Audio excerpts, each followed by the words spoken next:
Discipline is doing what you're supposed to do, when you're supposed to do it, how it's supposed to be done. Like, that's discipline. Discipline's not getting punished. And I don't think holding somebody accountable is either. It just means that you're part of something bigger than yourself. Other people are depending on you. Welcome to this episode of the Coach and Coordinator National Coach of the Week, presented by Modern Football Technology. This week, our winner comes from Texas. Atascocita High School had a big win on the road over number 4 Austin Westlake, who was also ranked 29 in the country. That was Westlake's first home loss since 2019, and Atascocita has 2 big wins to start the season over Katy and Lamar prior to their win over Westlake. Our National Coach of the Week, head coach Craig Stump, joins us to discuss the team's growth since 2015 and how an elevated schedule has helped them elevate their program. We talk about accountability, work ethic, and how playing a tough schedule creates a better program. Our National Coach of the Week is presented by Modern Football Technology. It's not too late for you to harness your analytics into better game day decisions and play calling. Let's hear from another Texas ball coach, AJ Antonescu, who's been on the podcast before, talking about how in-game analytics can help you make adjustments. We can sort through all of our schemes pretty quickly. So, for instance, let's say we lost left tackle in the middle of a series, and then we've run a couple of the same scheme back to that side, and then we've noticed, hey, we started losing yardage or not gaining as much yardage. So it's easier for us to go back and pinpoint when that play was and then how we can adjust off of that. Right now is the perfect time to get started with your analytics. You have enough games now. You have the data. You'll have more games coming in. You want to be efficient with your workflow. And the best part is Modern Football Technology is out of the box ready. So get a hold of them. The link is in the show notes to set up a demo so you can make better decisions at the speed of the game. All right, we're back for another week of our National Coach of the Week episode, and we're going to recognize a coach from Texas today at Atascocita High School. The head coach there, Craig Stump. Coach Stump, it's great to have you here. Thank you. I appreciate you thinking of us. Coach, you had a big game here against Austin Westlake. Very familiar with that program, and that's a team who has been having a ton of success. And you look at the beginning of your schedule, you started with Lamar, you had Katy, you had Westlake. Your schedule is full of teams like that. So a big win for your program, but that's something you guys are becoming used to. Yeah, I think it's, since probably like 2015, I think, and we've had success. We've been really, consistent year in and year out with that. Like 6 of the last 8, we've been in the regional finals and 1 semifinal. So we've been in the final 8 in the state and the top division of the state. Like I say, in this state that cares a whole lot about football. And so we want to be on that level. And yeah, there's a lot of teams that don't want to play. And I believe in putting our kids out there. That's fun to me. You want to be in that environment is my attitude. Yeah, I think this is something that happens to a lot of schools. I see it here in Ohio. Some of these teams, they get good.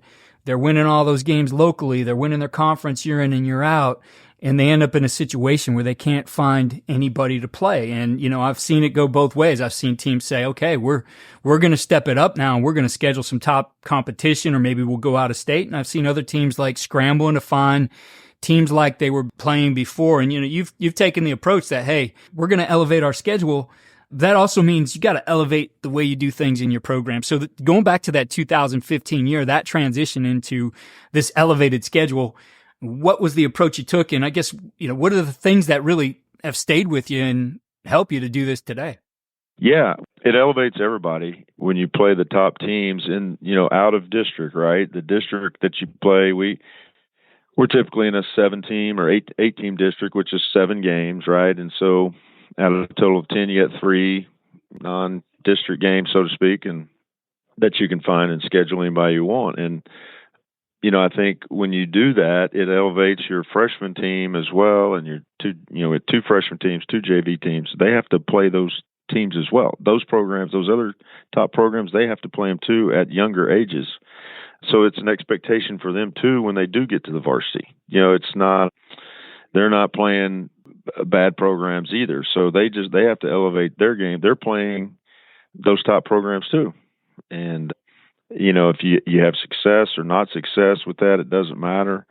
everybody's learning from it. If they do have success, then it just builds confidence, for them as they get older. But yeah, I think that's, to me, you only get so many games and so many opportunities, and these kids move on. So, after the first couple of years, now it's an expectation. That's what we do. We've been, the last 4 years, we've been the last two teams in our region in Houston, the whole Houston area. The winner goes to the semifinals. Well, so we've been in that environment for the last 6-7 years, and so it just elevates everybody. The way you practice, your coaches, everybody's expectation, right? And I just don't believe in being afraid to put yourself out there. I think even if you lose the game, which we've been fortunate not to, you get so much out of it just from the speed of the game and the competition and the size and all those things that they carry over. I just think it benefits you way more than not. And I'm not really worried about my record and all that. So I'm more interested in just developing each individual team, So I just think it's paid off. We flew in two teams. We flew in East St. Louis last year. We were able to beat them. And then we flew in a team from Las Vegas who was typically ranked in Nevada. And we were able to win that game. But it just added excitement to the community. It was the kids in the community loved playing somebody different. It just elevated everything. So it's been great. Now, just from, I guess, an observation, when you look at maybe some of those teams who, not naming names, but wouldn't schedule, or you see it in these situations, you feel that hurts those programs ultimately when they're shying away from playing better teams? I think it does. That's my opinion. I think it does. And, even when I first got here from the school I came from, this school was not doing well. And I think the only way to get the expectations to you're going to coach your team and your players from high expectation level. Well, you can't do that and then play somebody that's not. Yeah, that's contradictory, I think. You're saying we want to do these things, but then you don't play people that match that. And, I look at just the opposites. You play those people, you play top programs, even if you're not maybe where you need to be yet. And it allows you to show your guys where you're trying to get and why we're not there yet and what we need to do to get there. I think it does hurt you if you don't. I really do. So two of the things you mentioned to me that help you play this elevated schedule are work ethic and accountability. How are you coaching those two things up? Yeah, really just daily, right? It's every day. And accountability is such a big word, but we pride ourselves in that and trying to get these kids to understand that. Because when they wear the colors and they wear the uniform, they're accountable to everybody in this community, all the people they don't know, all the people they do know, all the people that don't even come to the games.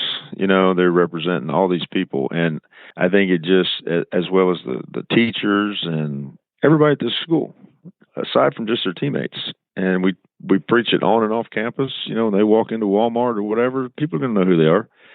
And you're representing everybody. If you do the wrong thing in the community, it hurts everybody. And it's all about being part of something bigger than yourself, right? And to get these guys to think that way and act that way, it only helps them later in life, because most of us are always part of something bigger than ourselves. And to be able to take pride in that and understand the ramifications of that and how it benefits you, I think is a big deal. And so, obviously the work ethic, just from practice and how you practice and how you do things like that in the off season, in the summer.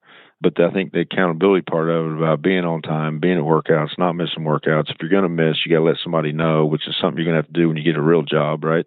Later in life, you can't just not show up for work without letting somebody know. And I think it spreads out more in football. And when they do that, they end up taking pride in things they didn't really think they would. They take pride in keeping the locker room clean because they know they're going to be accountable for it. Just it's such a it's like a big onion, right? And there's so many layers to it, but I think it just helps them be accountable for their performance and take more pride in it. And we talk a lot about we don't focus on the results. We focus on our performance. That's what we focus on as a player, not, boy, I hope we win, or, if we win. No, we focus on the performance, your individual performance. And typically if we do that, then you get the results you want, right? And it's easier said than done, but you try to get them to that point somehow, and we use accountability to do that. Yeah, when I look at that word accountability, it can either have a very positive connotation or a negative one. And I look at programs that aren't having success, and even thinking of taking over some programs like that. Accountability definitely had that negative connotation because they came to know accountability as it was just punishment. And so they would do things to avoid punishment rather than, you talked about performance, right? And I think the difference is, like, when you're accountable and looking at it from a performance perspective, you own it. You say, okay, yeah, I didn't do exactly what I was supposed to here. Coach, how do I do it right? Or, the coaching goes to, all right, instead of it's always just get on the line till you do it right. It's like, hey, I'm going to coach you up on doing this. So what's that approach for you guys and keeping it something that's very positive and gets that ownership? Yeah, right. I mean, that's what, you hear people talk about, taking ownership and things like that. And I think, accountability, it's not just, oh, you did this wrong, get on the line, you screwed up. It's not what it's about. You're responsible for your performance, and you're responsible for your job or your representation of the program. You're representing the football team when you're in the cafeteria and how you act in there. Do you pick up your stuff on the table? You're responsible, and you're accountable to your teammates and the program to do those things, right? So I think there can be a negative, but I think when you apply it to performance, it's different. And, it's kind of like discipline. People think, well, when discipline means, you get in trouble, right? You get punished, right? Well, no, discipline is not that. I don't think accountability is either. Discipline is doing what you're supposed to do, when you're supposed to do it, how it's supposed to be done. Like, that's discipline. Discipline's not getting punished. And I don't think holding somebody accountable is either. It just means that you're part of something bigger than yourself. Other people are depending on you for you to perform. Well, Coach, you guys certainly were accountable for some great performance this past week, and congratulations again on being named our National Coach of the Week. And certainly that reflects on your players and your staff as well. So congratulations to all of you guys as the collective, and best of luck to you and the Eagles the rest of the way here in 2024. Well, thank you so much. It's been fun, and it's an honor to be recognized, and I really appreciate that. It speaks for, like you said, everybody in the program, the team, and everybody. So thank you for that. Here's our Winning Edge takeaway from our conversation with Coach Craig Stump. I think the biggest thing that you can take away from this one is look for the opportunity to elevate your program. When it comes around to scheduling next year, look at some of those opponents who can help you stretch. Maybe, like Coach said, it's not a win right away, but it will help the kids in your program see this is what we have to do to be at this level. Be sure to check out our partner for this episode, Modern Football Technology. Make decisions at the speed of the game and optimize your workflow for game planning during the week. The link to Modern Football Technology is in the show notes. Follow all we're doing at coachandcoordinator.com and follow us on X at Coach K Grabowski.